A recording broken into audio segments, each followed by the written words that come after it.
Hello, everybody. Welcome into the Film Buffa podcast, brought to you by the Buffa's Buffet podcast, located on the Substack network, or the newsletter, or whatever sounds cool. Hope you enjoy the last week's videos, the week before. Going to try to keep this thing going. The new angle on this video is the fact that my hands are not having to hold the phone. It is being held up by the gloriousness of a coffee cup. So the phone all of a sudden falls forward and this podcast turns into an action sequence. Just know that the coffee cup gave up. But for now, it's holding in there. So today we're going to be discussing, and before we get into the movie review, I'm going to be going after a movie that came out earlier this year that, even the best movies, like One Battle After Another and Sinners, two movies I got to very late. It doesn't any disrespect to the filmmakers, the movie. Because the good thing about these things is that they're not going anywhere. You don't have to rush to see a movie like you have to rush to see a sporting event, where if you go to a live event, you see somebody hit a home run, you see it live, you got to see it. It's not like that with movies. They filmed this shit months ago, maybe a year ago, maybe years ago. Okay, so you got all the time in the world. Don't let anybody ever tell you, like, oh, you got to see this movie now. The fuck you do. What's it, going to go run and hide in a week? So, I'm Dan Buffa. I've been writing about entertainment and sports on the internet since 2011. Before that, I would write out these little sports stories and take them down to Busch Stadium where I worked and give them all to my coworkers. And here, this is what I wrote today, boys. This is what I wrote. Before that, I wrote long-ass, painfully long email blasts where I'd have a group of like 50 members. The Buffa blog members is what the Hotmail folder was called. And I'd send it out, and it was terrible grammar, run-on sentences, no separation. It was just so amateur. It was like, a guy who had way too much to say, had way too much coffee, was talking. Before that, back in the high school days, I wrote for the Brentwood Eagle, where you had to make a 500-word review into about 100. So it was like nothing. I had to just tell you if it's good or bad and who was in it and what it was about, and that was it. So now, after writing for KSTK and WordPress site Dose of Buffa and St. Louis Game Time, here I am writing for the Substack network, which is kind of like the newest newsletter blog that kind of allows you to do, videos and has chats that you can host and all the other stuff. Every blog just kind of improves on the last one. It's like MySpace, and then Facebook improved on MySpace, and then Twitter improved on them. And then everything just kind of, develops into something else. So now I'm on Substack, and that's where all the stuff is at. And today we're going to be discussing F1, the Brad Pitt Formula One racing movie that came out earlier this year in the summer, starring, of course, Mr. Brad Pitt, Mr. Springfield, Missouri boy, who finished a credit or two or whatever short of a journalism degree at Mizzou and decided to go off to Hollywood and try to make it, and I think he's done quite well. I think he's made all right. I don't think I can see Brad Pitt holding a microphone in front of a sports player's face, but I can also see him, driving in a Formula One car over 150, 175 miles an hour, which the actors did do. So this movie's called Formula One. It's called F1, the movie, just because they couldn't just say Formula One. And it's directed by Joseph Kosinski, who directed Top Gun Maverick. And he did a great movie about those forest fighters called Only the Brave. And so this is his kind of movie, not a true story or just a very big, grandiose action adventure film that's on a big scale. Yes, you could call it a 2.5 hour commercial for Formula One racing, because it immerses you in the world of this sport, how it's different, how it requires teamwork, unlike, NASCAR or the other forms of racing. Formula One is where you are literally out there, multiple drivers on a team, trying to finish in a certain spot where you can gain points, and the team owner can keep the team, because as we find out in this movie from Javier Bardem's character, who plays the owner of the racing crew that wants to recruit Brad Pitt's aging yet still very necessary and very sophisticated and good at what he does driver. If you don't win in 3 years, the board can knock an owner of a group out of his sale or out of his group. So Bardem's going to Brad Pitt's character, and they have history in the movie. But in the very beginning, which kicks off with the greatest usage of A Whole Lotta Love by Led Zeppelin, as we see Brad Pitt in his little trailer, in his little van that he drives around this movie.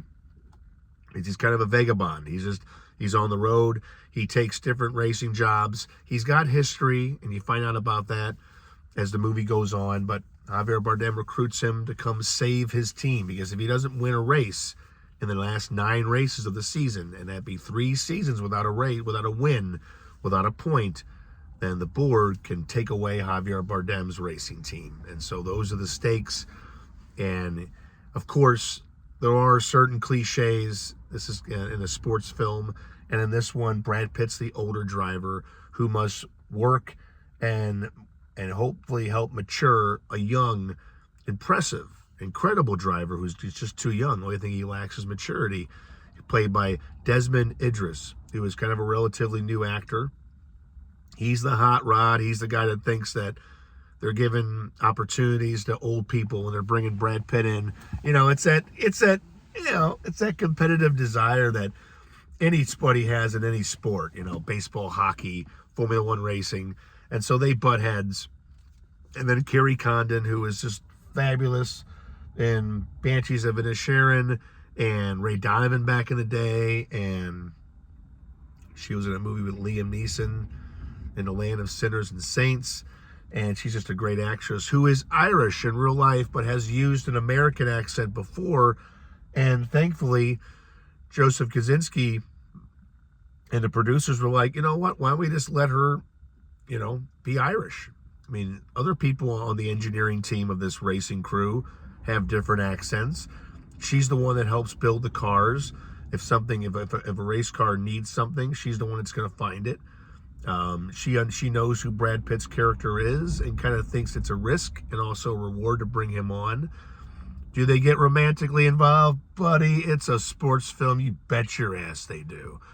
The minute she lays eyes on Mr. Pitt, she's going to want to lay some tread on those fucking tires. But no, it's good. I mean, it's not like it happens right away. And the way it does happen, the story kind of earns it. I mean, if you're going to have a romantic subplot, don't just throw it in there like salt on top of a steak at the very end before you serve it. Hold on, we got to have some sex. But the movie is good. It's 2 hours and 35 minutes. I watched it with my son. I get the kid to watch a movie that we both haven't watched. It's a whole new ordeal. If I'm watching something I've seen with them, it's fine. But if we're both watching something for the first time, it's kind of nice. So it is a very exciting movie. It's a very well done movie. It overcomes those cliches like the old guy and the young guy coming together. We know what's going to happen there. They're not going to hate each other forever. There's going to be accidents and risks taken and fights and pushing and shoving. Like with Kerry Condon and Brad Pitt's character, they're going to butt heads, but then they're going to have some sexy time, and it's going to be fine. Javier Bardem is just so good here. I mean, Brad Pitt's great. Idris is great. Desmond Idris, not Idris Elba. Easy to confuse those two guys. But, when you got the name Idris, we just think Idris Elba. And then, Kerry Condon, of course. And the movie, it just works. Do you feel the length of the movie in some spots? Yes, but the racing scenes are phenomenally filmed. I mean, the soundtrack is great. They never let it get too mopey or too slow or too disconnected from what the idea is. And the idea is that, this is a guy who came into the racing world. Brad Pitt's character named Sonny Hayes. Hayes came into the racing world, and obviously he was kind of not a never was, but he was somebody who was destined for greatness, and something happened. Something happened in his personal life, something happened in his professional life, and that's unfolded very slowly and deliberately, and this is kind of a chance for redemption, because the movie starts out and he just won Daytona, and then Bardem's character wants him to go convert over to Formula One, and he's saying, if you do this for one day at least, you can say you are the greatest ever. Because if you win in this kind of racing and you win in this kind of racing, it's like the holy grail of being a racer. It's what you want. So It's very much worth watching. It's on Apple TV, probably for a charge, maybe not. If it comes out on, if it's available for $15 or $10, I get it. Get everybody over to watch it. It's a very good movie to watch with a crowd, and I just think it's very well done. And awards, again, I don't get into that anymore. I think it's very well worth watching. Brad Pitt is very convincing. I think what he's doing in his older age is just perfect. He takes on certain roles that just kind of help him, and even if he's not the greatest, or even if he's good and the movie's not great, he still can give a good performance, and you believe him completely as this guy. And the actors do a lot of the racing in the movie. Of course, it's CGI. They're not like really bumped up against cars. There's not an insurance company that would sign off on that for Brad Pitt, but they do get in those cars and they race them. They get them up to almost 200 miles an hour, and that's legit. It's very authentic racing scenes. They're not bullshit. They're fun to watch, and they're probably the best part about the movie. So that's available on streaming on a video-on-demand networks. If you have Apple TV, it could be free. It may be a small charge. Either way, it's worth it. Put it on the list to watch. My next movie to watch is whatever I click on that menu on the Critics' Choice Association app and click on. So it's December. Even if you're not voting, you're still trying to watch as many movies as you can. And until next time, this is Dan Buffa. Buffa's Buffet. Go to the website. There's so much more to read and to watch. dailydoseofbuffa.substack.com. You can research my name, put Dan Buffa Substack, and that shit will pop right up. Pictures of me too, so, be careful. Don't show too many people, or an exorcism might happen. But yeah, I think it's very much worth watching. I think it's a movie that I think anybody can watch, racing fans, not racing, and it gets the job done. And that's all it has to do. Forget awards. Just make a good movie. Make it great. Make it really great. But just make it at least worth watching, and F1 is. This has been Dan Buffa. Head to the site, watch more videos.